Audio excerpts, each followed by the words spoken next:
مسلمانوں میں جو فرقے بنے ان فرقوں کے بننے کے بعد جو تیسری صدی ہجری میں عام طور پر اس موضوع پر کتابیں لکھی گئی تو ان مصنفین نے فرقوں کی تقسیم کس بنیاد پہ کی، اس پہ تو ہم آگے بات کریں گے نا، لیکن اب ہم یہ بات کر رہے ہیں کہ ان مصنفین نے جنہوں نے فرق اور مذاہب پر کام کیا شروع سے لے کر اب تک، تو ان لوگوں نے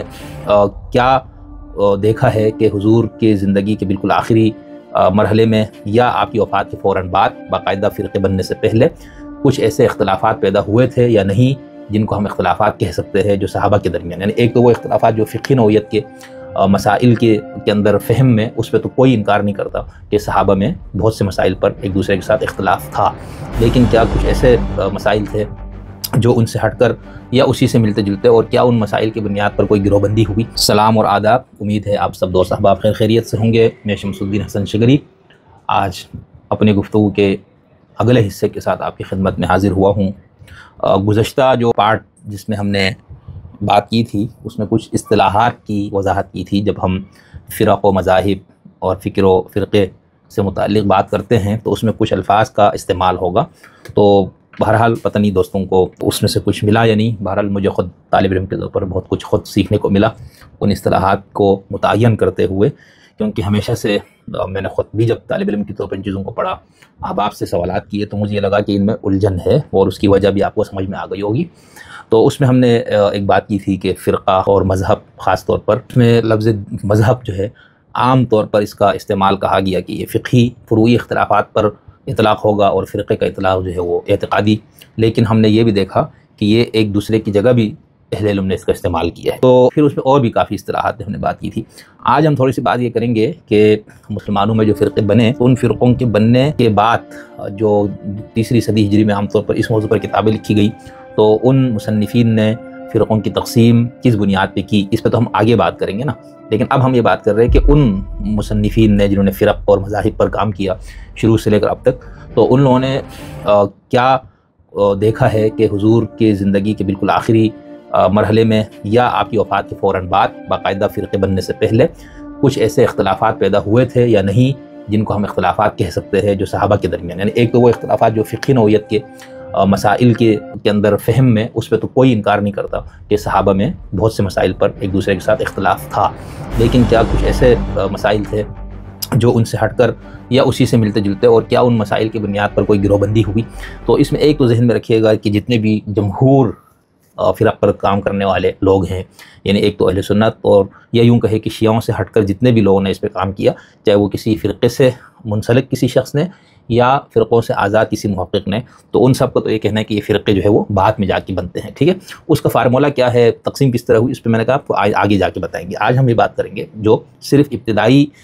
کچھ اختلافات حضور کی وفات کے فوری بعد، اس کو ہم لے کر آئیں گے۔ کچھ نے کربلا تک کا گنایا ہے، کچھ نے حضرت علی کے حد تک کا، کچھ نے حضرت عثمان تک، لیکن اس میں ان جمہور کا یعنی ان سب کا یہ اتفاق ہے کہ یہ کوئی فرقہ بندی نہیں تھی، بس یہ اختلافات کچھ ہوئے اور اس کو حل کر لیا گیا، یہ جمہور کا بتا رہا ہوں۔ اس میں سے ایک استثناء ہے، وہ ہم آگے بات کریں گے کہ جن کا یہ ہے کہ نہیں، خود حضور نے اپنی زندگی میں متعین کر دیا تھا فرقہ ناجیہ کا، اور یہ بتا دیا تھا کہ یہ ایک گروہ ہے جو، اور وہ پھر ہم جب آئیں گے تو یہاں پر ہم کچھ چیزیں دیکھیں گے کہ ان ملل اور نحل یہ دونوں اصطلاح میں واضح کر چکا ہوں، ٹھیک ہے، پر کام کرنے والوں نے ان ابتدائی اختلافات کو کس طرح سے بیان کیا۔ مثال کے طور پر میرے پاس اس وقت ابو الفتح محمد بن عبد الکریم ابن ابی بکر احمد الشہرستانی جن کو کہا جاتا ہے، ان کی کتاب الملل والنحل، اس کا ترجمہ جو ہے پروفیسر علی محسن صدیقی صاحب کا، اس کے صفحہ نمبر کتاب کے 49 سے لے کر انہوں نے آگے تک چند اختلافات گنائے ہیں، اور انہوں نے تقریباً 10 اختلاف یہاں پر بتائے ہیں کہ وہ جو اختلافات ہوئے۔ مثال کے طور پر یہ لکھتے ہیں، جہاں تک ان اختلافات کا تعلق ہے جو تو آپ صلی اللہ علیہ وسلم کی علالت کے دوران اور آپ کی وفات کے بعد صحابہ کرام کے مابین واقع ہوئے، تو یہ اختلافات اجتہادی تھے، اور ان سے صحابہ کا مقصد، یعنی اب اختلاف تو ہوا، اجتہادی بھی تھا، مقصد کیا تھا بھائی؟ کہتے ہیں ان سے مقصد صحابہ کا شریعت کے مراسم کا قیام اور مناہج دین کا دوام تھا، یعنی شریعت باقی اور دین جاری و ساری رہے، تو اس وجہ سے کچھ ان میں اختلافات ہوئے۔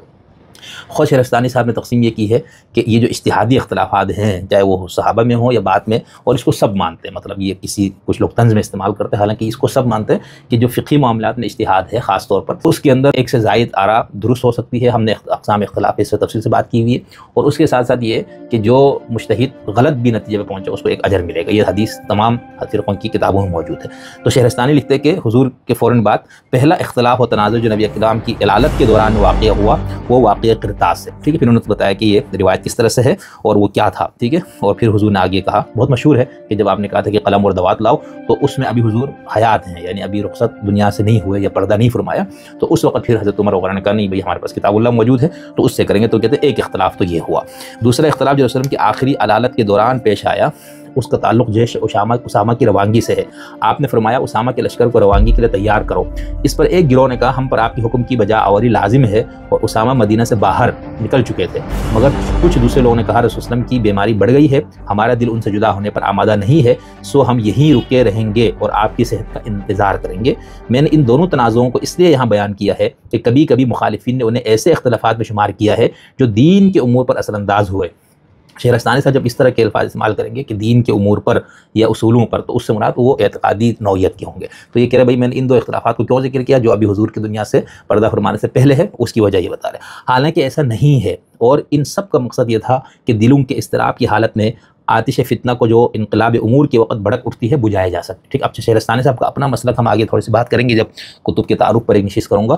تو ان پہ اختلاف ہے، ٹھیک ہے۔ کچھ ان کو ملاحدیہ میں شمار کرتے ہیں، کچھ ان کو اسماعیلیہ میں شمار کرتے ہیں، کچھ کا خیال یہ کہ شیعہ ہے، کچھ کا خیال یہ ہے کہ اہل سنت والجماعت کے ہیں، تو ان سے متعلق اختلاف ہے۔ لیکن انہوں نے خود اپنی کتاب میں شروع میں جہاں پر ہم فرقوں کی تقسیم پہ جب بات کریں گے تو ہم دیکھیں گے انہوں نے اپنے بارے میں لکھا ہے کہ بھائی میں نے ایک معروضی انداز سے مطالعہ کیا ہے، ٹھیک خیر۔ تیسرا اختلاف حضرت کے وصال کے وقت پیدا ہوا۔ حضرت عمر بن خطاب نے کہا جو یہ کہے گا کہ محمد مر گئے ہیں یا ان کا انتقال ہو گیا ہے میں اس کو اپنی اس تلوار سے قتل کروں گا، ٹھیک ہے۔ وہ جو مشہور روایت ہے نا کہ حضور جب رخصت ہوا تو پھر حضرت عمر نے کہا جس نے کہا کہ محمد صلی اللہ علیہ وسلم کا انتقال ہو گیا تو میں اس کو مار دوں گا، تو پھر حضرت ابوبکر نے خطبہ پڑھا اور اس اختلاف کو کہتے ہیں رفع کر دیا۔ چوتھا اختلاف اس مسئلے پر ہوا کہ نبی علیہ السلام کو کہاں دفن کیا جائے، ٹھیک ہے۔ ایک یہ اختلاف بھی ہوا۔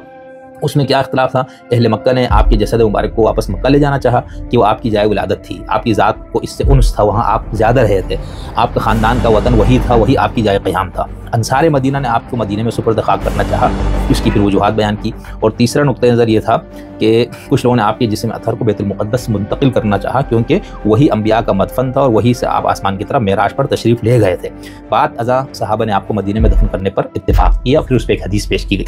پانچواں اختلاف اب امامت کے مسئلے میں ہوا۔ امت مسلمہ کے درمیان سب سے بڑا اختلاف یہی امامت کا اختلاف ہے، کیونکہ اسلام میں کسی دین کے رکن کے سلسلے میں امامت کے مسئلے سے زیادہ ہر زمانے میں تلوار نہیں کھینچی گئی، ٹھیک ہے۔ یعنی یہ وہ ایک واحد مسئلہ تھا جس سے بعد میں تلواریں کھینچی گئی۔ ہم اس کو آگے جب اس کا موقع آئے گا تو وضاحت کریں گے۔ صدر اول یعنی ابتدائی زمانہ اسلام میں اللہ تعالیٰ نے مسلمانوں کے حق میں ایک طرح کی سہولت مہیا کر دی تھی کہ امامت کے مسئلے پر جہاں مہاجرین و انصار کے مابین اختلاف پیدا ہوا اور انصار نے کہا اے مہاجرین ایک امیر ہم میں سے ہو اور ایک امیر تم میں سے، ان لوگوں نے اپنے تئیں حضرت سعد بن عبادہ انصاری کی امامت پر اتفاق کر لیا۔ اس وقت حضرت ابوبکر اور یہ پورا جو ثقیفے کا واقعہ ہے اس کو انہوں نے یہاں پر بیان کیا ہے، اور ان کا اور جو بھی اس نقطۂ نظر کے ماننے والے ان کا یہ ہے کہ بس مسئلہ حل ہو گیا بھائی وہاں پر اس طرح کر کے، لیکن دوسرے نقطۂ نظر والے موجود ان کا کہنا نہیں یہ اتنا بنیادی تھا۔ اور پھر امامت کا جب مسئلہ آپ سنی زبان سے یا سنی کتاب میں پڑھیں گے امام امامت خلافت تو اس کا اپنا ایک کانسیپٹ ہے، اس کو آپ اثنا عشریوں میں جا کے پڑھیں گے تو اس کا اپنا ایک نظریہ بنتا ہے، پھر آپ اس کو زیدیہ اور اسماعیلیہ میں جا کے دیکھیں گے تو اس کا اپنا ایک بنتا ہے۔ تو یہاں پر انہوں نے کہا کہ پھر یہ ختم ہو گیا، ٹھیک ہے۔ اور اس کے بعد آگے انہوں نے لکھا کہ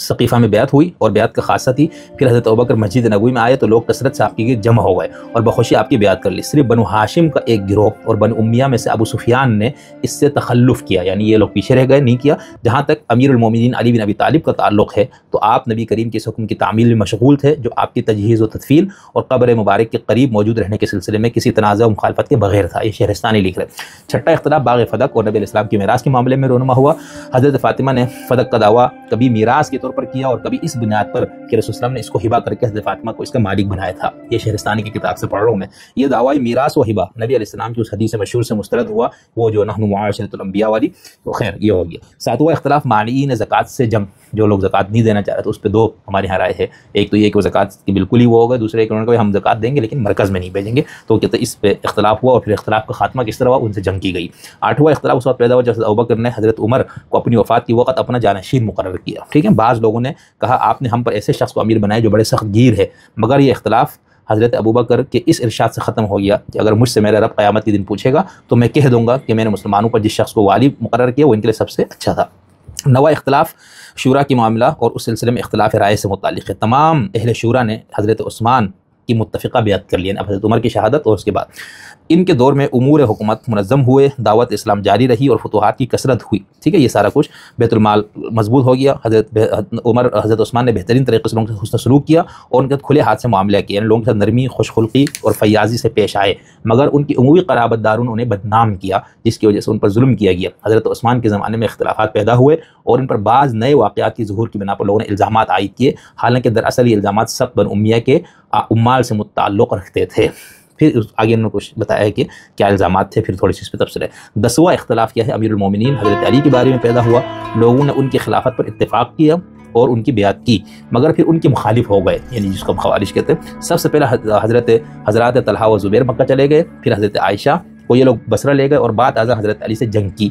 اب یہ خوارج یا خارجی، یعنی ایک تو وہ باقاعدہ گروہ جو آگے بنے گا، ایک وہ جن لوگوں نے آپ سے علیحدگی اختیار کر لی،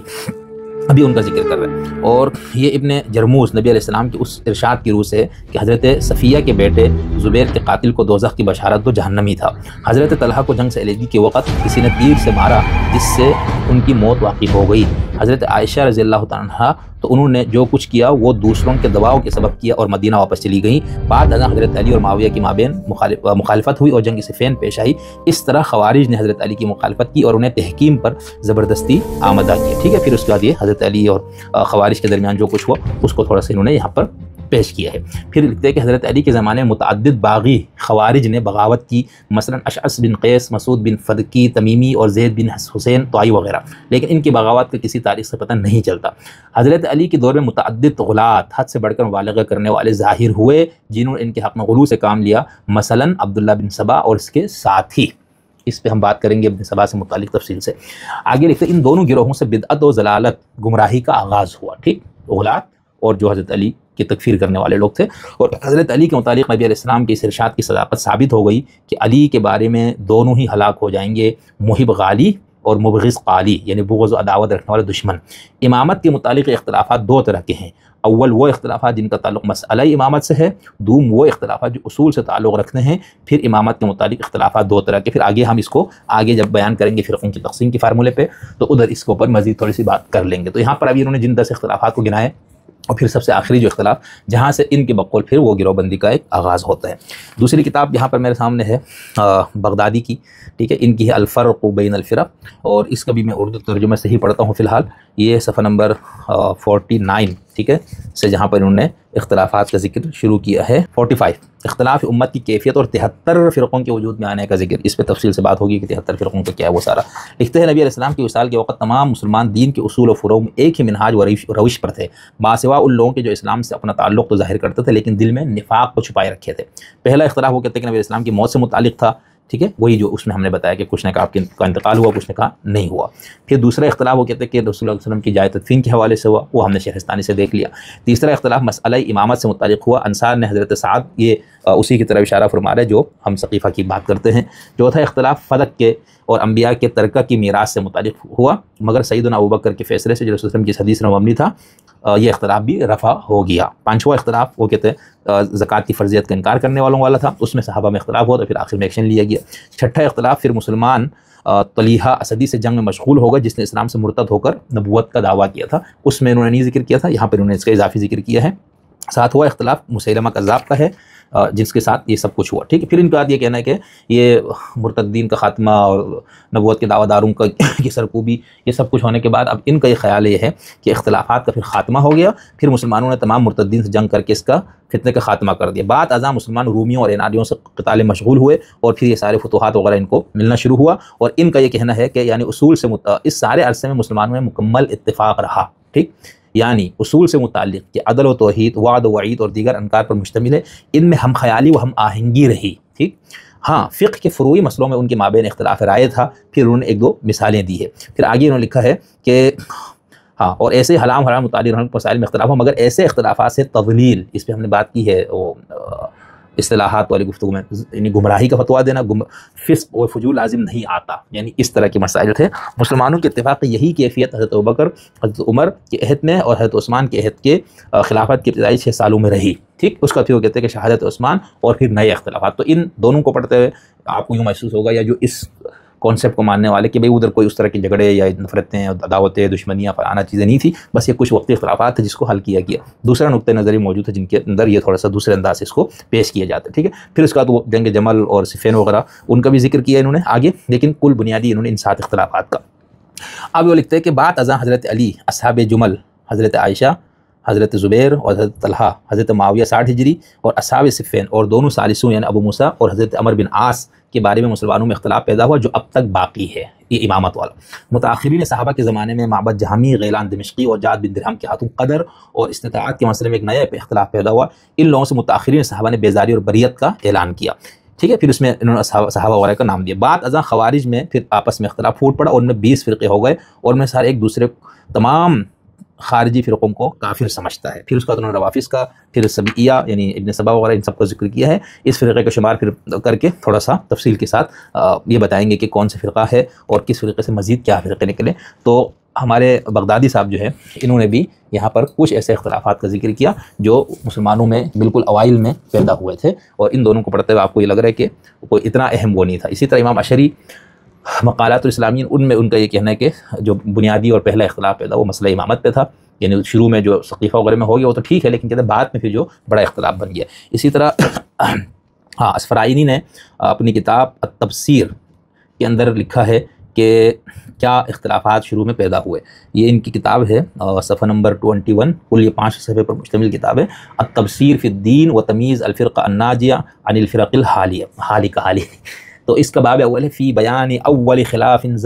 ظہر بعد المصطفیٰ وفی ایام الصحابہ او قریب من عہدہم، کہتے ہیں ہم ان اختلافات کا ذکر کریں گے جو حضور کے بعد مسلمانوں میں پیدا ہوئے اور عہد صحابہ میں یا عہد صحابہ کے بالکل قریب کے زمانے میں۔ تو کہتے ہیں کہ حضور صلی اللہ علیہ وسلم کی وفات کے بعد مسلمان جو ہے وہ ایک ہی طریقے پر تھے، ان میں کوئی اختلاف نہیں تھا ظاہری، اور جو کچھ ان میں ومن کان بینہم من المخالفین المنافقین ما کان یتمکنوا، اور جو کچھ منافقین تھے ان کو اتنا موقع نہیں تھا یا ان کے پاس اتنی وہ چیز نہیں تھی۔ پھر کہتے ہیں کہ جو پہلا اختلاف ہو مسلمانوں میں وہ رسول وسلم کی وفات سے متعلق، جس پہ ہم نے ابھی بات کی کہ کسی نے کہا آپ کا انتقال ہوا، کسی نے کہا نہیں۔ پھر دفن کے جگہ سے متعلق اس پہ بھی بات کر لی ہم نے، ٹھیک ہے، اور اس میں انہوں نے تینوں کو موقف دیا ہے، مدینہ کا، اہل مکہ کا، اور تیسرا اختلاف کہتے ہیں کہ فی باب الامامہ، امامت کے باب میں، اور وہ جو ثقیفہ میں کہ انصار نے کہا ہمارے ایک امیر ہوگا، ایک مہاجرین میں سے ہوگا، پھر یہ پوری گفتگو ہوگی اور آخر میں جا کے کس طرح سے اس اختلاف کا خاتمہ یہ کہتے ہو گیا۔ پھر وہ کہتے ہیں کہ اس کے بعد حضرت ابوبکر نے خطبہ دیا اور پھر یہ سارا معاملہ بقول ان کے ونزلوا علی قضیتہ واتفقوا علی قولہ فزال ھذا الخلاف، اختلاف کا خاتمہ ہو گیا ببرکت صدیق کی برکت سے۔ ثم حدث فیہ خلاف قوم من الخوارج، کہتے پھر اسی مسئلے پر کس نے اختلاف کھڑا کر دیا؟ خوارج میں سے قوم نے، جنہوں نے یہ کہا بجواز الخلافتی فی غیر قریش، کہ قریش کے علاوہ بھی کسی میں خلافت ہو سکتی ہے، تو وہاں پر اتفاق ہو گیا الائمۃ من قریش کی طرح کہ قریش میں ہوگا۔ پھر لکھتے ہیں کہ الخلاف لا یکون خطرا، کہتے ہیں یہ جو اختلافات ہیں نا یہ کوئی مسئلے کی بات نہیں ہے، الا اذا کان فی اصول الدین، ہاں اگر یہ اختلاف اصول الدین میں ہے پھر یہ خطرے کی بات ہے، پھر یہ مشکل بات ہے۔ اور یہ کہتے ہیں کہ یہاں پر جو کچھ ان میں اختلاف ہو رہا تھا وہ سب فروع دین میں تھا، کسی اصول دین میں نہیں تھا، اور ایسے اختلافات نہیں تھے جس سے کسی کو فسق کا فتویٰ دیا جائے یا کسی سے برات وغیرہ کا اعلان کیا جائے۔ پھر وہ کہتے ہیں کہ پھر اختلاف ہوا حضرت علی والے معاملے میں اور حال اصحاب الجمل و صفین، ٹھیک ہے، جنگ جمل اور جنگ صفین، جمل نہیں جمل اونٹ، اور پھر حکمین، اور یہ سارا کچھ اس کا ظہور ہوا خوارج کا۔ اور پھر اس کے بعد کہتے ہیں کہ اسی دور میں سبائیہ کا جو روافظ کا ایک فرقہ ہے اس کی ابتدا ہوتی ہے۔ یہ میرا روافظ کی اصطلاح کی بھی تھوڑی سی ہم نے وضاحت پچھلے اس میں کی تھی، آگے مزید کریں گے۔ اور سبائیہ جس کو کہا گیا بار بار، اور تمام فرقوں نے اس کا ذکر کیا ہے، جدید شیعہ اہل علم اس کا انکار کر رہے ہوتے ہیں، اور کچھ سنیوں سے بھی کچھ محققین نے ابن سبا کے وجود کا انکار کیا، تو اس پہ ہم اس موقع پر بہت تفصیل سے بات کریں گے۔ پھر یہ کہتے ہیں کہ متاخرین صحابہ کے دور میں قدر وغیرہ یعنی تقدیر وغیرہ کے مباحث، اور وہی جو ابھی ہم نے بغدادی سے پڑھا تھا کہ اس طرح کے کچھ اختلافات پیدا ہوئے، ٹھیک ہے۔ تو یہ کہہ رہے کہ پھر یہ وہ دور تھا جس کے اندر ابتدائی کچھ اختلافات ہوئے، لیکن ان میں سے کوئی ایسا اختلاف اس طرح سے نہیں تھا کہ جس سے باقاعدہ کوئی گروہ بنے سوائے ایک مسئلے کے۔ اچھا، یہ جو ابتدائی اختلافات سے متعلق میں ایک زیدی کتاب سے بھی ایک پیش کرتا ہوں کہ ان کا اس حوالے سے کیا موقف ہے اور وہ اس کو کیسے دیکھتے ہیں۔ یہ کتاب ہے میرے پاس، الرسالہ فی نصیحۃ العامہ للامام الشہید الحاکم ابی سعید المحسن بن محمد بن کرامہ الجشمی البیہقی، اور متوفہ ہے یہ 494 ہجری۔ کتاب پہلے فارسی میں لکھی گئی تھی، پھر اس کو بعد میں عربی میں منتقل کیا گیا۔ چھٹا باب ہے، صفحہ نمبر 39، الباب السادس فی بیانی کیفیت الخلاف الذی ظہر فی الامت و بیان ظہور کل فرقۃ، کہتے ہیں کہ اختلافات کی کیفیت کا بیان جو امت میں ظاہر ہوا اور ہر فرقے کے ظہور کا بیان۔ تو چونکہ ہر فرقے کے ظہور اور اس کا فارمولے پہ ہم نے آگے بات کرنی ہے، تو ابھی ہم صرف یہ دیکھ رہے ہیں کہ اوائل کے اختلافات کو ایک زیدی ایک اس عالم کس نظر سے دیکھتے ہیں۔ یہ شروع میں لکھتے ہیں کہ یہ بات معلوم ہے کہ مسلمانوں کا مذہب، یہاں پر مذہب جب ہم نے گزشتہ والے میں بات کی اصطلاحات اس کو ذہن میں رکھنا ہے، دین کے معنی میں نہیں ہے، ٹھیک ہے۔ کہتے ہیں کہ مسلمانوں کا مذہب، ان کا طور طریقہ نبی علیہ السلام کے دور میں ایک ہی تھا، اور یہ جتنے بھی مذاہب ہیں یعنی فرقے ہیں وہ حدثت من بعدہ، وہ حضور علیہ السلام کے بعد یہ سارے فرقے وجود میں آئے۔ اور پھر یہ کہ انہوں نے ایک حدیث پیش کی کہ کل محدثۃ بدعہ، کہ ہر نئی چیز بدعت ہے اور ہر بدعت گمراہی ہے اور ہر گمراہی آگ میں ہے۔ اب یہاں سے تو پھر یہ ہو گیا کہ بھئی یہ کیا جتنے بھی فرقے زیدی سمیت سب کو آپ نے آگ میں جھونک دیا بدعتی کہہ کے؟ وہ کہہ رہے نہیں، ایسا نہیں ہے۔ یہاں پر مراد اس حدیث سے وہ فرقے ہیں جو اصولوں میں بنے ہیں، اور چونکہ زیدیہ کا اپنے بارے میں ہے کہ فرقہ ناجیہ ان کا اپنا فرقہ ہے، تو ہم اس کو آگے دیکھیں گے۔ تو یہ کہہ رہے کہ وہ اختلافات جو اجتہاد سے متعلق فروعات میں پیدا ہوئے ہیں صحابہ اور تابعین کے درمیان، وہ کہتے ہیں وہ اس حدیث کے زمرے میں وہ اختلافات نہیں آتے۔ یعنی ہم یہ بات کی بھی تھی کہ جو اعتقادی اختلافات جس سے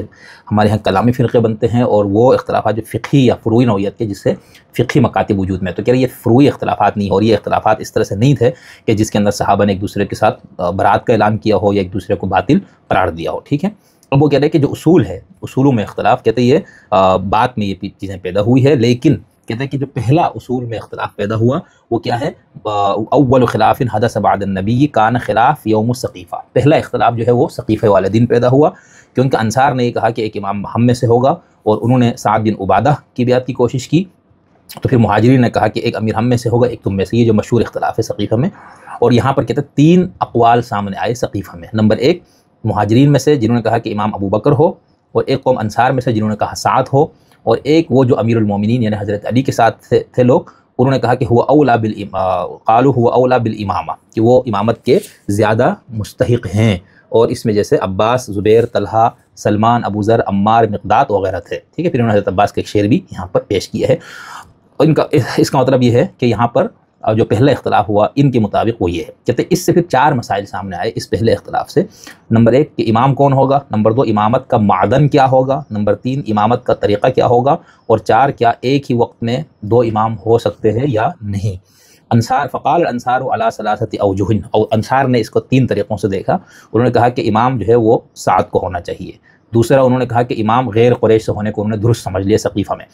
تیسرا انہوں نے کہا کہ امامت کا طریقہ بیعت ہے، یعنی بیعت ہو گئی تو امام منتخب ہو گیا۔ اور وخالفوا فی هذه الاقوال جماعہ من المہاجرین، اور ایک مہاجرین میں سے ایک جماعت نے ان کی مخالفت کی، اور انہوں نے کہا کہ نہیں، امامت ابو بکر کے لیے ہے، اور انہوں نے بھی طریقہ کیا بنایا کہ امامت جو ہے وہ بیعت سے ہوگی، اور ان کا یہ تھا کہ قریش کا کوئی بھی فرد ہے وہ امام بن سکتا ہے۔ تیسرا قول یا تیسرا جو اس میں موقف تھا وہ تھا کہ امامت کا جو طریقہ ہے وہ نص ہے، اور انہوں نے یہ کہا کہ پہلا امام امیر المومنین ہے، اللہ تعالیٰ کی طرف سے نص ہونے کی وجہ سے، رسول کی طرف سے نص ہونے کی وجہ سے، ایک تو یہ ہو گیا۔ دوسرا ان کا یہ تھا کہ امامت کا جو معدن ہے، جو امامت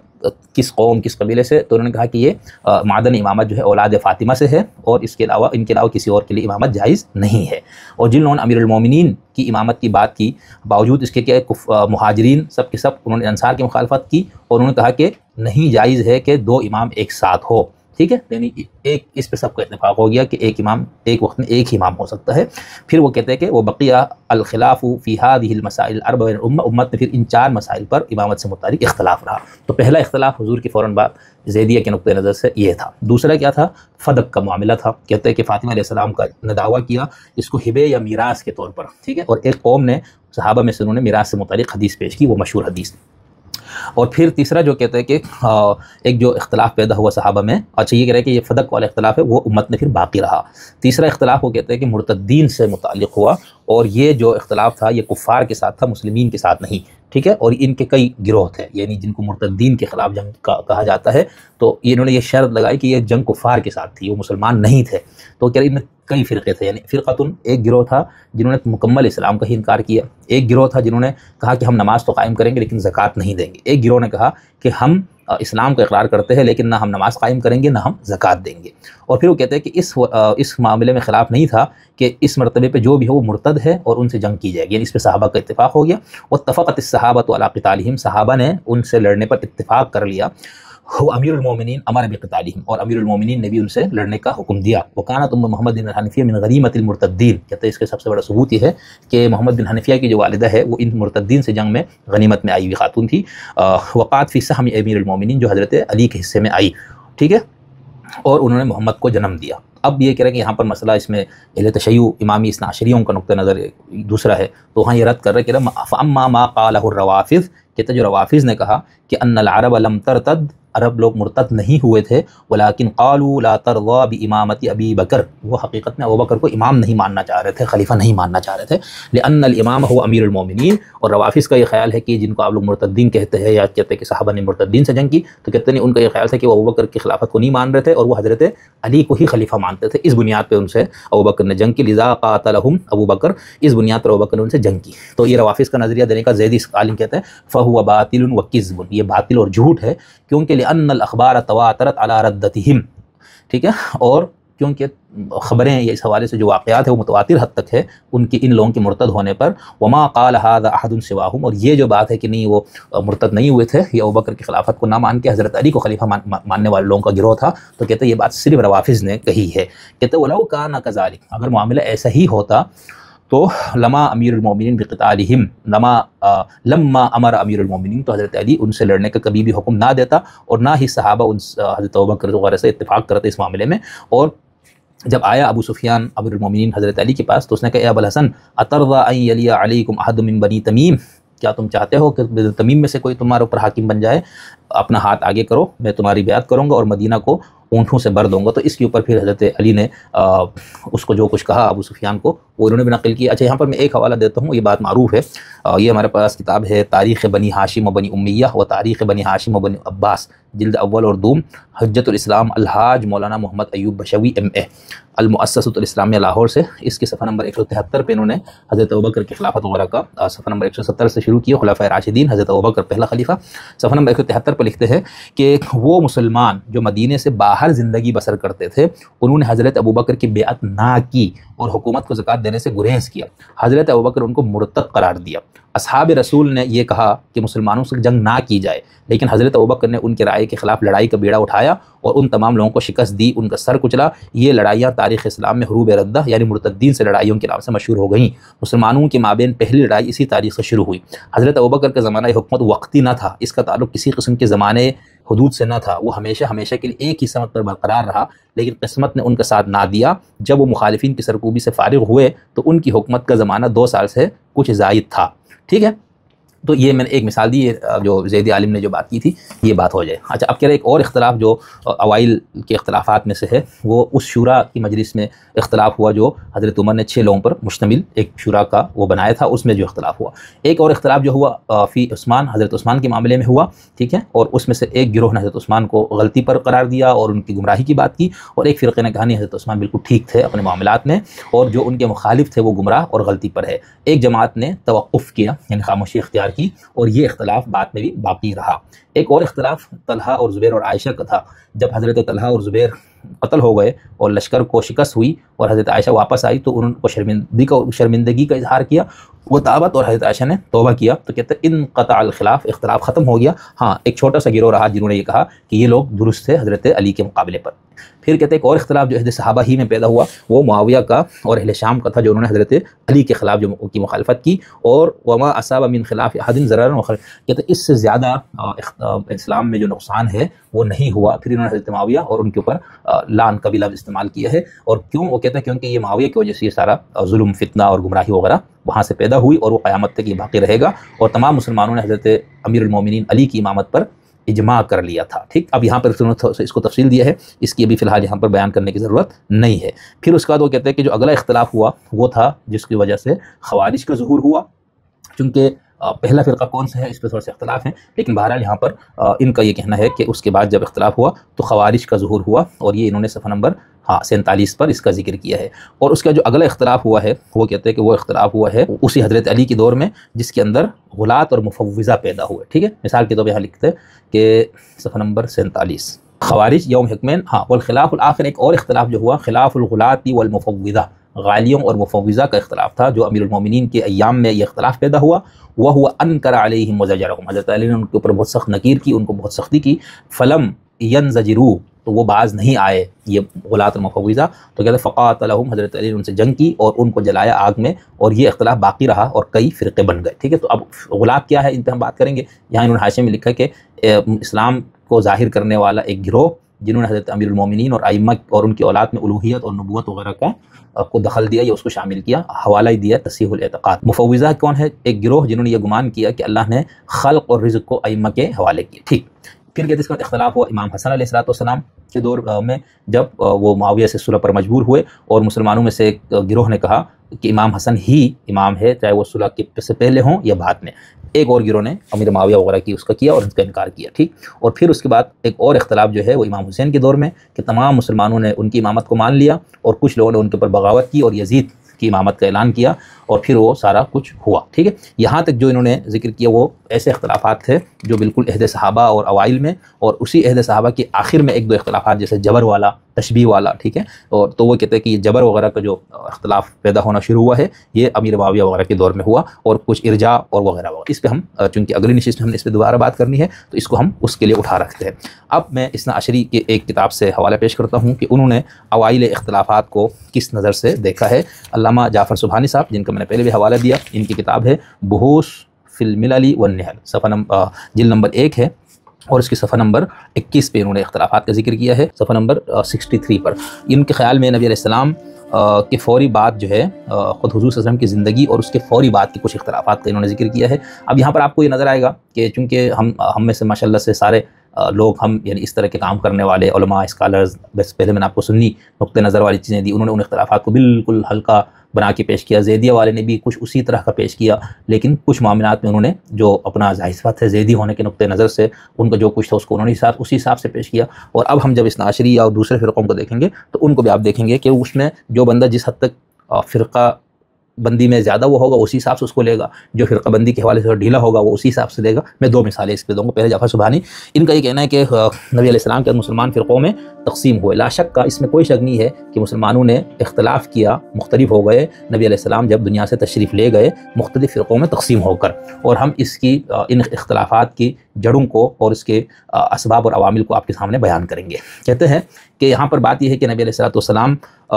کے دور میں کیا مسلمان بالکل متحد تھے، متفق تھے اور بالکل خدا اور حضور کے احکام اور فرامین پر عمل کرنے والے تھے؟ کہتے ہیں حقیقی مسلمان کو تو ایسا ہی ہونا چاہیے، کیونکہ قرآن مجید میں مومن کی جو خوبیاں بتائی گئی وہ یہ ہے۔ لیکن وہ کہتے ہیں اس کے باوجود صحابہ اور نبی اعظم کے درمیان وقفقت نجمت بین الصحابہ والنبی الاعظم مشاجرات و منازعات، کہتے ہیں حضور اپنی لائف میں صحابہ اور حضور میں بہت سے مشاجرات اور منازعات پیدا ہوئے۔ اب اس کا ترجمہ آپ جو چاہیں کر لیجئے گا، ٹھیک ہے۔ اور پھر وہ کہتے ہیں کہ اس کو تاریخ اور اصحاب سیر نے اس کو جمع کیا ہے۔ یہاں پر انہوں نے پھر شہرستانی کا حوالہ دیا، جن کا ہم نے پہلے بات کی ہے۔ وہ کہتے ہیں کہ شہرستانی نے اس بات پر اصرار کیا ہے کہ یہ جو اختلافات تھے یہ منافقین اور کفار وغیرہ کی طرف سے تھے، یعنی مسلمانوں کو حضور سے کوئی اختلاف نہیں تھا، یا جن کو صحابہ کہا جاتا ہے ان کا کوئی اختلاف نہیں تھا۔ پھر انہوں نے امام شہرستانی کی کتاب سے حوالہ دیا ہے۔ پھر وہ کہتے ہیں کہ پھر شہرستانی نے ایک حدیث پیش کی جس کو حدیث ذی الخویصرہ التمیمی کہا جاتا ہے، یعنی جب حضور مال غنیمت تقسیم کر رہے تھے تو ایک بندے نے کہا کہ اعدل یا محمد، اے محمد انصاف کرو، فإنک لم تعدل، تم انصاف نہیں کر رہے ہو۔ تو حضور نے فرمایا کہ اگر میں انصاف نہیں کر رہا ہوں تو کون انصاف کرے گا، ٹھیک ہے۔ وہ اسی سے پھر وہ خوارج کی جو بنیاد ہمارے یہاں ڈالی جاتی ہے۔ تو کہتے ہیں کہ بھائی شہرستانی نے ایک تو وہ بتایا کہ وہ جو اختلافات ہوئے حضور سے کیے تو وہ منافقین وغیرہ تھے، ٹھیک ہے، یا زیدی عالم نے اس جو چیپٹر میں نے آپ کو پڑھا اس سے پچھلے والے چیپٹر میں انہوں نے بتایا کہ حضور کی زندگی میں جو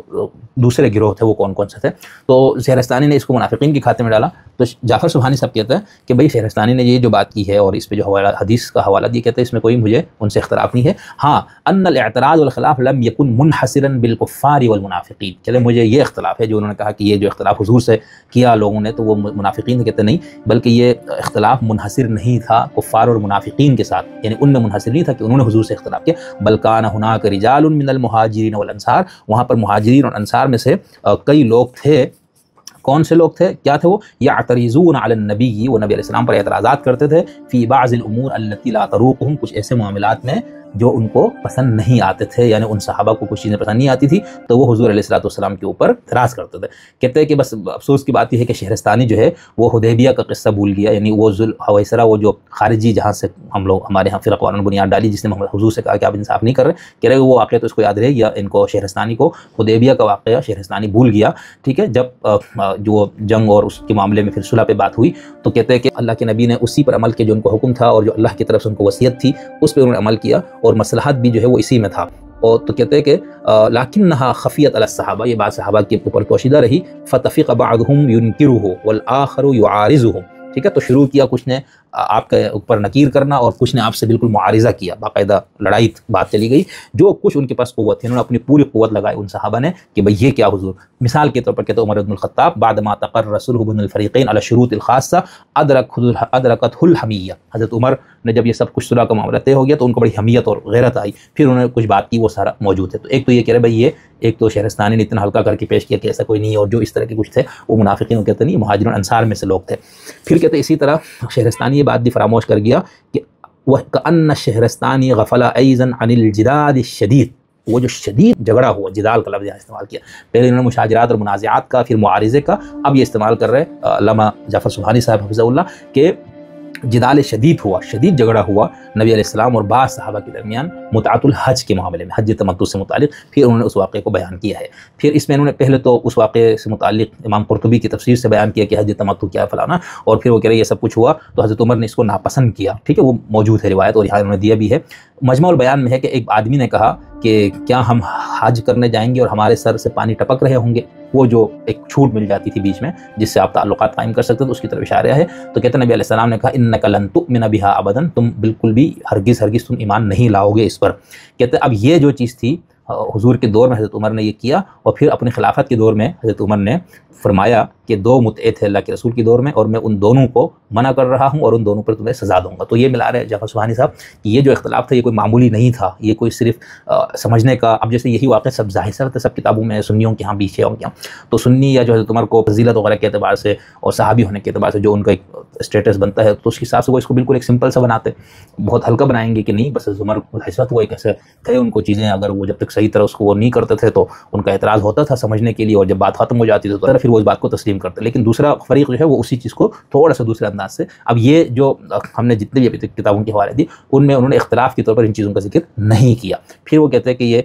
ایک اور چیز، اور کہتے ہیں یہی رویہ ہمیں اس وقت نظر آتا ہے جب حضور نے قرطاس کا منگوانے کا کہا کہ کاغذ اور قلم لاؤ، تو وہاں پر بھی حضرت عمر نے اس کی مخالفت کی. ٹھیک ہے، تو یہ بتانے جا رہے کہ یہ وہ اختلافات تھے جو خود حضور صلی اللہ علیہ وسلم کی اپنی زندگی میں صحابہ نے آپ سے کیا. قرطاس اس کا انہوں نے جیش اسامہ کا ذکر کیا. اس کو بھی تمام تاریخ پہ لکھنے والے، ہم ابھی تمام تاریخ کے لکھنے والوں کو کور نہیں کر رہے، ہم صرف ان مؤرخین کو یا ان علماء کو لے رہے ہیں جنہوں نے فرق پر کام کیا ہے، تو ان پہ ہمارا فوکس ہے. تو جیش اسامہ اس کا شہرستانی وغیرہ نے بھی ذکر کیا. اور پھر وہ کہہ رہے ہیں کہ بہرحال یہ جو چند اختلافات ہیں سبحانی سے بیان کر رہے ہیں، کہتے ہیں ایسے اختلافات پھر بھی نہیں تھے کہ جس سے کوئی پھڈا ایسا پڑ جاتا، پھوٹ پڑ جاتا، امت کی جو وحدت ہیں وہ پارا پارا ہو جاتی. جیسے صفحہ نمبر انہوں نے 66 پہ کہ نعم کانا ہنا کا بسن و معاشرات، کہتے ہیں یہاں پر کچھ مسائل اور جھگڑے تھے بعض معاملات میں جو لا تروق سلیقۃ بعض النفوس ومیولہم، جو کچھ لوگوں کی پسند اور ان کے میلانات سے وہ چیزیں میل نہیں کھاتی تھی، ان کے ساتھ انہوں نے یہ سارا کچھ کیا. لیکن یہ ایسے اختلافات نہیں تھے جس سے امت کے اندر تنشق بہا اصل وحدہ، وہ امت کی وحدت ختم ہو جاتی اور ان کی قوت کا جو رشتہ تھا وہ ٹکڑے ہو جاتے ہیں. یہ مان رہے کہ وہاں پر پھر بھی یہ بات یہاں تک نہیں تھی. کہتے ہیں ہاں جو سب سے بڑا اختلاف امت میں وہ خلافت کا اختلاف تھا، اور وہ اتنا بڑا تھا کہ حضور کی وفات کے بعد وہ ہوا. وهو الخلاف فی الامامہ وقد لمست الامہ ضررہ، امت کو اس کا نقصان اور اس کا خسارہ کا سامنا کرنا پڑا. یہاں تک کہ شہرستانی نے لکھا ہے کہ سب سے بڑا نقصان جو مسلمانوں میں ہوا جس کی وجہ سے تلواریں چل پڑی، وہ کیا ہے اختلاف؟ وہ تھا کہ امامت کا مسئلہ ہر زمانے میں. ٹھیک ہے، اب یہ کہہ رہے ہیں کہ اختلاف جو ہے یہ والا تھا جو بہت بڑا تھا اور جو پھر امت میں برقرار رہا. پھر اس کے بعد وہ لکھتے ہیں کہ اس اختلاف کی وجہ کیا ہے، یعنی یہ جو بڑا اختلاف ہوا جس کی وجہ سے امت میں تفرقہ بھی پڑ گیا، تلواریں بھی چل پڑی اور یہ سب کچھ ہوا. وہ یہ کہہ رہے ہیں کہ حضور علیہ السلام جب رفیق اعلیٰ کی طرف منتقل ہوئے، یعنی آپ وصال کر گئے، تو امت میں دو طرح کے لوگ پیدا ہوئے، دو گروہ پیدا ہوئے. نمبر ایک جو یہ کہتے تھے کہ منصب امامت منصب الہی، یہ ایک الہی منصب اور عہدہ ہے. وَأَنَّ الْإِمَامَ يَقُومُ بِالْوَظَائِفِ الَّتِي قَدْ أُلْقِيَتْ عَلَىٰ عَاتِقِ النَّبِيِّ، اور امام کی تمام ذمہ داریاں وہی ہے جو نبی کی ہیں. تبیین الاحکام الشرعیہ، احکام شرعیہ کی وضاحت، تفسیر کتاب اللہ، صیانت الدین عن النقص، دین کو نقص سے اور نقصان سے بچانا اور زیادہ اضافے سے بچانا، والاجابۃ علی الاسئلۃ الواردہ، اور اعتراضات المتوجہہ الی الدین، دین کے معاملے میں جتنے بھی لوگوں کے علمی اور فکری اور اعتقادی اعتراضات ہیں ان کا جواب دینا، اور اس کے ساتھ ساتھ انسانی سوسائٹی کو نظم کرنا اور اس کی پر سیاست کرنا جس کو حکومت اسلامی کہا جاتا ہے. تو کرے ایک گروہ تو ان کا بن گیا، اور دوسرا گروہ وہی جو کہتے تھے کہ بأن منصب الامامتی منصب عادی، یہ ایک عام منصب ہے، کوئی الہی نہیں ہے، اور اس کے اوپر امت میں سے کوئی بھی بندہ کی ذمہ داری کو اٹھا سکتا ہے لتبریر امر المجتمع سیاستاً و اجتماعاً و اقتصاداً، جو معاشرے کے سیاست، سوسائٹی، معاشرت اور اقتصاد وغیرہ کو چلانے اور اس کو سنبھالنے کے لیے، وَأَنَّهُ لَمْ يَرِدْ فِي أَمْرِ الْخِلَافَةِ نَصٌّ، اور یہ ہے اس گروہ کا تھا کہ خلافت سے متعلق کوئی نص نہیں ہے کسی ایک شخص پر، جو چاہے وہ کوئی بھی ہو، اور یہ وہ لوگ ہیں جن کو اہل السنہ کہا جاتا ہے. ٹھیک ہے، تو یہاں پر میں صرف وہ بتا رہا ہوں کہ اوائل کے جو کچھ اختلافات، کیونکہ ہم نے آگے جب فرق وغیرہ کو پڑھنا ہے تو ہمیں یہ ذہن میں آنا چاہیے یا یہ نقشہ رہنا چاہیے کہ حضور کی لائف میں تو اتنے وہ نہیں تھے، لیکن جعفر سبحانی نے کچھ چیزیں اس طرح سے بیان کی، باقی کسی نے ان کو اس طرح سے نہیں لیا. لیکن فوراً بعد جو کچھ مسلمانوں میں اختلافات ہوئے، تو کیا ان اختلافات میں سے کوئی ایسا اختلاف تھا جس سے اجتماع کا خاتمہ ہو گیا، وحدت پارہ پارہ ہو گئی، ٹکڑے ہو گیا اور اس میں باقاعدہ فرقے بندی؟ تو یہ آپ کو سمجھانے کے لیے پھر ان میں سے کون سے ایسے مسائل تھے یا کون سا ایسا مسئلہ تھا جس کی وجہ سے آگے جا کر ہم دیکھیں گے فرقے وجود میں آتے. تو یہ جعفر سبحانی، اس کا جو ان کی تیسری فصل ہے علل تکون الفرق الاسلامیہ، اسلامی فرقوں کے بننے کے اسباب، اس کو ہم نے گزشتہ پیوستہ گفتگو میں ہم نے اس کو تفصیل سے بیان کیا ہے، جب ہم نے آپ کو یہ بتایا تھا کہ فرقے بننے کے اسباب کو ہر فرقے والے نے کس طرح سے دیکھا. تو اس میں آپ نے دیکھا کہ ہر فرقے والے نے اس طرح کے اسباب گنائے ہیں چند، جس میں وہ اپنے آپ کو تو بری کر دیتے ہیں فرقہ بنانے کے اسباب میں سے کہ وہ بھی اس کی وجہ بنے ہو، وہ سارا الزام دوسروں پر. تو اس سبحانی صاحب نے بھی کیا تھا، اور اہل سنت کے اور زیدیہ کے جو میں نے آپ کے سامنے حوالے دیے تھے ان کے ہاں بھی آپ نے اس چیز کو دیکھا. ایک اور حوالہ، وہ اگرچہ انہوں نے اس کو فروعی مسائل کے حوالے سے ہی ذکر کیا ہے، یہ ہے الحاج سعید ابو معاش الشیعہ الفرقۃ الناجیہ، کہ شیعہ ہی فرقہ ناجیہ ہے. اس موضوع پر ابھی تک جو سب سے ضخیم کتاب ہماری نظر سے گزری وہ یہ ہے، تقریباً 800 صفحے کی 2 جلدوں میں، جو حدیث افتراق امت ہے جس میں ہم نے آگے بات کرنی ہے، اس کی وضاحت ایک شیعہ نقطۂ نظر سے اور بہت ہی تفصیل سے انہوں نے ایک ایک پوائنٹ کو لے کر اس حدیث کو لیا. تو پھر بہرحال کتاب کا ٹائٹل یہ ہے کہ شیعہ ہی فرقہ ناجیہ. اس کے صفحہ نمبر 74 پہ انہوں نے لکھا ہے السبب فی اختلاف المذاہب فی الفروع فی العصر العباسی. کہتے ہیں علامہ مستبصر شیخ مفلح بن صلاح البحرانی نے ذکر کیا ہے کہ یہ بات جان لو کہ ان امت محمد کانوا علی مذہب واحد، کہ امت محمد ایک ہی مذہب پہ تھے. یہاں پر دین کے معنوں میں دین تو سب کا ایک تھا، لیکن وہ جو گروہ بنتا ہے وہ ایک ہی گروہ پہ تھے وہ لوگ. شرعی احکام میں نبی علیہ السلام سے لے کر منصور عباسی کے دور تک، یہ میں نے پہلے بھی کسی اس میں بیان کیا لیکن آج بھی تھوڑا چونکہ متعلقہ ہے تو اس لیے لا یختلفون فی ذالک، مذہب کا کوئی اختلاف، فرقے کا کوئی اختلاف اس طرح سے نہیں تھا. لا شیعہ ولا سنہ، نہ وہاں کوئی شیعہ تھا نہ کوئی سنی. بل الکل کانوا یفتون ویعملون بما رووہ عن رسول اللہ، سب کے سب انہی احکامات کے مطابق عمل پیرا تھے جو ان کو رسول اللہ صلی اللہ علیہ وسلم سے چیزیں ملی تھی. اور صحابہ جو ہے وہ رجوع کرتے تھے حضرت علی کی طرف فی مشتبہ علیہ من الاحکام، جب ان کو احکامات میں کہیں پر اشتباہ پیدا ہو جاتا تھا، کہیں مسئلہ ہو جاتا تھا. وَلَقَدْ رَدَّهُمْ عَنْ أَخْطَاءٍ كَثِيرَةٍ، اور حضرت علی علیہ السلام نے ان کے بہت سے خطاؤں کو دور کیا صحابہ کے، یہاں تک کہ حتیٰ قال عمر غیر مرہ، یہاں تک کہ حضرت عمر نے ایک سے زائد مرتبہ کہا کہ لولا علی لہلک عمر. تو یہ تو ہو گیا ایک کہ حضور سے لے کر اس عہد عباسی منصور عباسی کے دور تک ایک ہی فقہی مذہب تھا ان کا، یہ خیال. پھر کیا ہو گیا بھائی، کہ ثم بعدہ کانت العلماء یرجعوا، ہاں ابھی بات چل رہی ہے. پھر حضرت علی اور ان کی بات کیا ہوا، پھر امت رجوع کرتی تھی اولاد ائمہ کی طرف، ہر ایک کی طرف، یہاں تک کہ منصور عباسی، یعنی منصور عباسی کے دور تک جتنے بھی اولاد علی سے جو ائمہ تھے اہل بیت کے لوگ، امت نے انہی کی طرف رجوع کر کے دین پہ عمل کیا. ثم احدث السنہ، کہتے ہیں پھر احدث السنہ فی عصر المنصور العباسی 4 مذاہب مختلفہ. اب منصور عباسی کے دور میں 4 مختلف فقہی مکاتب کو وجود میں لایا گیا، جو کہ وہ مکاتب جو نہیں تھے نبی علیہ السلام کے دور میں، نہ کسی صحابہ میں سے کسی صحابی کے دور میں، نہ بنو امیہ کے دور میں. وعملوا، پھر کیا کیا ان لوگوں نے، ہاں وعملوا بہا بالرأی والقیاس والاستحسان، پھر انہوں نے رائے، قیاس اور استحسان کو داخل کر دیا. اور وذهبوا الى اشیاء قبیحۃ، اور بہت سی ناگوار چیزوں کو انہوں نے پیدا کر دیا، اس کی طرف چلے گئے جو معقول اور منقول دونوں سے خلاف تھے. عقلی طور پر بھی ایسے عجیب و غریب اعمال انہوں نے ایجاد کیے، اور جو نقل یعنی قرآن و سنت کے بھی خلاف تھے. کیوں پیدا ہوا، کہتے والسبب فی اختلاف هذه المذاہب الاربع واحداثها، کہتے ان 4 مذاہب کو پیدا کرنے یا ان کو وجود میں لانے کے بنیادی سبب، جو یعنی وہ مذاہب اربع، وہ 4 فقہی مذاہب جو نہیں تھے عصر نبی میں نہ ان کے بعد،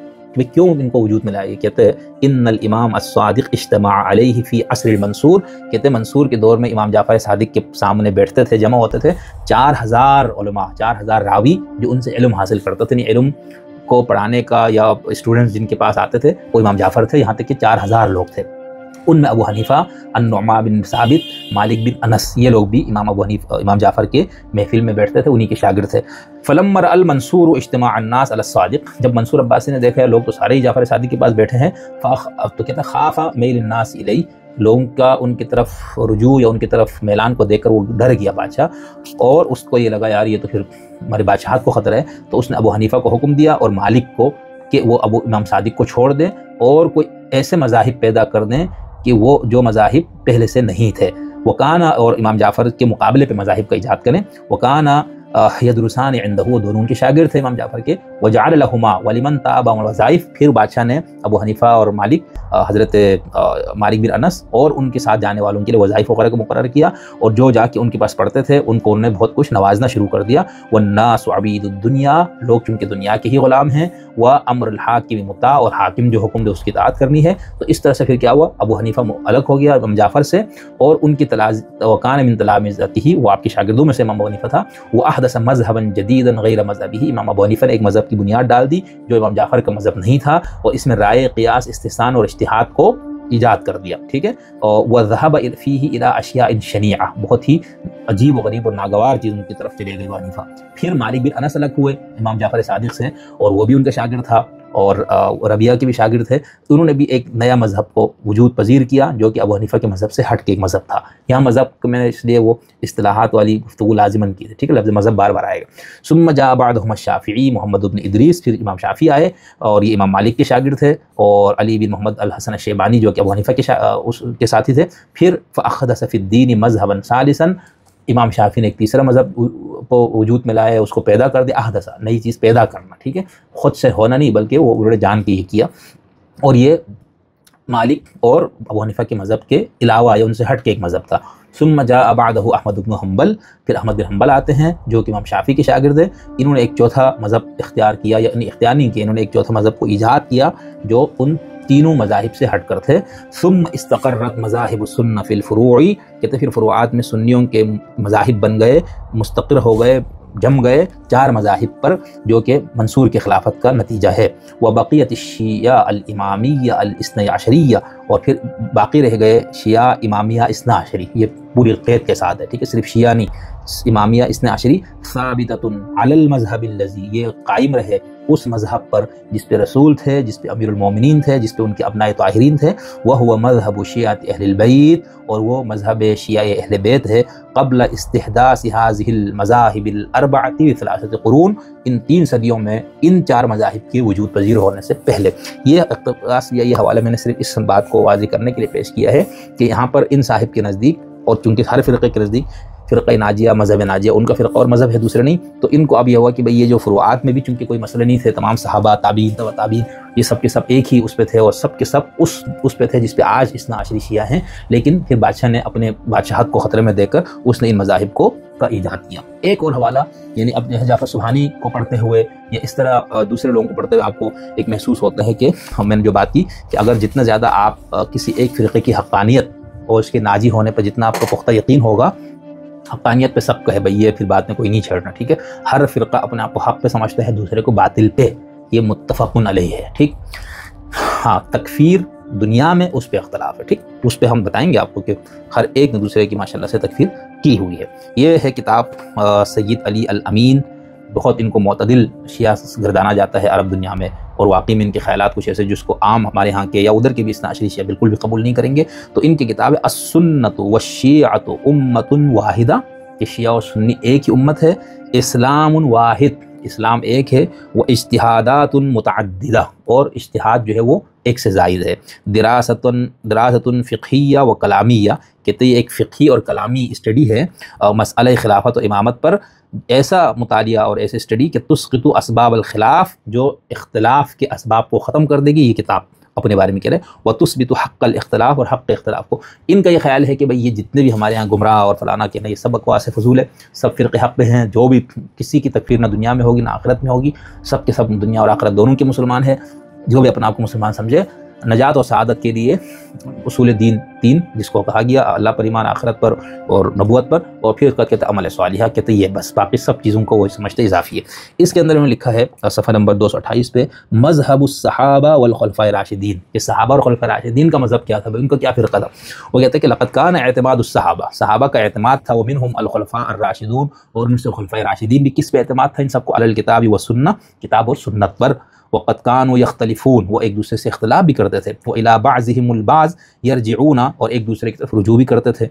وكانت الآراء تعددا فيما بينهم، اور ان میں پھر آراء کا تعدد بھی ہو جاتا تھا، ایک سے زائد رائے پیدا ہو جاتی تھی، تو پھر کیا کرتا تھا فيؤخذ بالأقرب إلى الكتاب والسنة، کتاب و سنت سے قریب ترین موقف کو وہ لوگ لے لیتے تھے، ولم يصل هذا التعدد في الآراء درجة المذاهب، یہ جو صحابہ میں کچھ اختلافات علمی فقہی حوالے سے یا کچھ چیزوں کے حوالے سے جو اختلافات ہوئے، یہ ایسے اختلافات نہیں تھے جس کہ وہ اس درجے پہ پہنچ جائے کہ صحابہ میں کوئی مذاہب پیدا ہو جائے، فرقے پیدا ہو جائے، گروہ پیدا ہو جائے، بل بقیت تلک المرحلہ وما بعدها خالیۃ من المذاہب، کہتے ہیں یہ جو پورا صحابہ کا دور ہے یہ بالکل مذاہب سے بالکل خالی دور ہے، فلم یکن لہم من دین سوا دین الاسلام، ان کے لیے جو دھرم تھا، ریلیجن تھا، مذہب تھا، دین تھا، وہ اسلام تھا، اور ان کا مذہب صرف اسلام تھا، دین بھی اسلام اور مذہب بھی اسلام، ٹھیک۔ فلم یکن مذہب علی بن ابی طالب جعفریا و شیعیا، امام حضرت علی کا مذہب جو ہے وہ فرقہ جو ہے وہ کوئی جعفری اور شیعی نہیں تھا، ولم یکن مذہب عمر بن الخطاب سنیا، نہ عمر بن خطاب کا مذہب سنی تھا، کما لم یکن خلیفۃ ابو بکر مالکیا، جس طرح سے ابو بکر جو ہے وہ مالکی نہیں تھے، ولا السیدۃ عائشہ ام المؤمنین حنفیہ او حنبلیہ، نہ ہی سیدہ عائشہ ام المؤمنین حنفیہ اور حنبلیہ تھی، وہکذا فلم یکن لسائر الصحابہ والخلفاء من مذہب سوى الاسلام، یہاں پر مذہب دین کے معنی میں نہیں، ٹھیک ہے، فقہی مکتب کے معنی میں، فرقے کے معنی میں، تو کہتے ہیں تمام صحابہ ان کا کوئی مذہب نہیں تھا اسلام کے علاوہ، اور کوئی دین نہیں تھا اسلام کے علاوہ، وکان الجواب عند السوال من الشخص عن دینہ، اگر کسی شخص سے اس دور میں پوچھا جاتا اس کا دھرم دین تو اس کا اسلام ہوتا اور وہ مسلم ہوتا، نہ کوئی اور، ای قید من القیود المذہبیہ، کسی بھی مسلکی یا مذہبی یا فرقہ وارانہ قید سے دور ہو کر۔ اچھا بھائی، ولادت المذاہب المتاخرہ، مذاہب کی جو ولادت ہے وہ بعد کی ہے، پھر وہ لکھتے ہیں کہ اسی نہج پہ رہا جو ہم نے بتایا، تمام صحابہ، تابعین اور تبع تابعین اور مسلمانوں نے اسی بہترین فضا میں ان کی زندگیاں گزرتی رہیں 3 صدیوں تک۔ اکتملت المذاہب بعد وفات الامام احمد بن حنبل، مذاہب کی ابتدا ہوتی ہے احمد بن حنبل کے بعد، ٹھیک۔ یہ جو میں نے آپ کو اس سے پہلے جس کتاب کا حوالہ دیا تھا اور جو تفصیل کے ساتھ میں نے بتایا تھا، اب اس کی وجہ آپ کو سمجھ میں آئی کہ کیوں، اس کی دوسری وجہ بھی یہ تھی، ٹھیک ہے۔ تو ہاں، الشیعہ هم الفرقۃ الناجیہ جو کتاب ہے الحاج سعید ابو معاش کی، لیکن اب یہ ہمارے کیا نام ہے محترم علامہ سید علی الامین لبنان کے، ان کا نقطہ نظر دیکھیں، یہ کہتے ہیں کہ احمد بن حنبل کی وفات کے بعد پہلا گروہ وجود میں آتا ہے 241 ہجری میں، اور وقت حاصل هذا الاکتمال للمذاہب تبعا، اور پھر یہاں پر ان کو پیروکار ملنا شروع ہو جاتا ہے، وقت کان اولها مذہب الامام ابو حنیفہ، پہلا جو مذہب بنتا ہے ابو حنیفہ کا، پھر امام مالک کا، پھر امام شافعی کا، اور اس کے بعد وبعدہ مذہب امام حنبل، پھر احمد بن حنبل کا، وقد کان کل امام لاحق لا یرا لزوم اعتبادی مذہب الامام السابق علیہ، اور ہر بعد میں آنے والے امام پہلے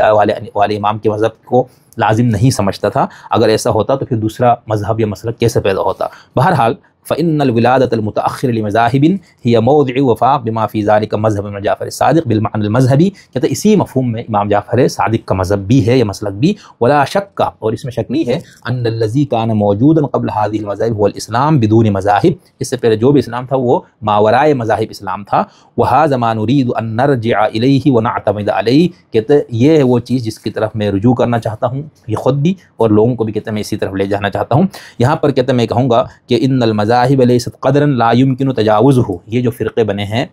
خاص طور پر فقہی اور یہ کلامی کو بھی اسی میں رکھتے ہیں، کہتے یہ ایسے مذاہب یا فرقے یا مکاتب نہیں ہے کہ آپ اس سے تجاوز نہ کریں، یہ مناہج ہے استدلال میں، اور طرق فی استنباط اور اجتہاد کے ان کے اصول تھے، ان ائمہ اور ان فقہا کے، اللہ کے احکام کی طرف پہنچنے کے، جو ان کے زمانے میں حالات اور واقعات اور سوالات پیدا ہوئے، وقد کان الاسلام وکان المسلمون وکانت الاراء متعددہ ولم یکن هناک مذاہب، ٹھیک ہے، اسلام مسلمان موجود تھے، ان کے آراء متعدد تھے، لیکن یہاں پر کوئی مذہب نہیں تھا، وَكَانَ حَاصِلًا فِي الْمَاضِي يُمْكِنُ أَن يَحْصُلَ فِي الْحَاضِرِ والمستقبل، کہتے ہیں جو چیز ماضی میں ایک بار ثابت ہو گئی، اسلام ماورائے مذاہب، اسلام بلا مذاہب، تو کہتے ہیں وہ آج اور مستقبل میں کیوں نہیں ہو سکتے ہیں؟ لوگ کہیں گے آپ کدھر پڑ گئے ہو، یہ نہیں ہوتا، کہتے ہیں کیوں نہیں ہو سکتا، وَهَلْ كَانَ لِلْأَئِمَّةِ الْأَرْبَعَةِ أَوِ الْخَمْسِ أَوِ الْأَكْثَرِ قبل اعتماد مذاہبہم وانتشارها مذہب غیر الاسلام، کیا 4 ائمہ آپ مان لیں یا 5 مان لیں، یعنی فقہ جعفریہ کو ملا کر، یا اس سے زیادہ مان لیں، کیا ان کا اعتماد اپنے مذاہب پر اسلام کے علاوہ کسی اور مذہب پہ تھا؟ خیر، تو یہ میں نے کہا کہ تھوڑا سا آپ کو یہ رخ بھی دکھا دیں، تو بس اسی طرح ہم کوشش کریں گے، مختلف الخیال، فرقے کی شدید فرقے پرست، معتدل فرقہ میں رہنے والے اور فرقوں سے ماورا ہونے والے، سب کو آپ کے سامنے، اور آگے انشاءاللہ کوشش ہے اور خواہش بھی ہے کہ محمد علی سید علی امین وغیرہ ان کی چند کتابیں میں نے منگوائی، اس کو پڑھا، بہت متاثر کن اسکالرز عالم، تو اس طرح کے جو مذاہب سے ماورا، شیعہ سنی دونوں میں یا باقی فرقوں سے، ان کو بھی ہم ساتھ رکھیں گے، تاکہ ہو سکتا ہے کہ اس میں کوئی اعتدال کی بات یا اعتدال کا راستہ بھی آپ کو نظر آئے. تو پھر ہم اگلی گفتگو اگلے موضوع کے ساتھ آپ کی خدمت میں ہم حاضر ہوتے ہیں. بہت شکریہ جی. السلام علیکم.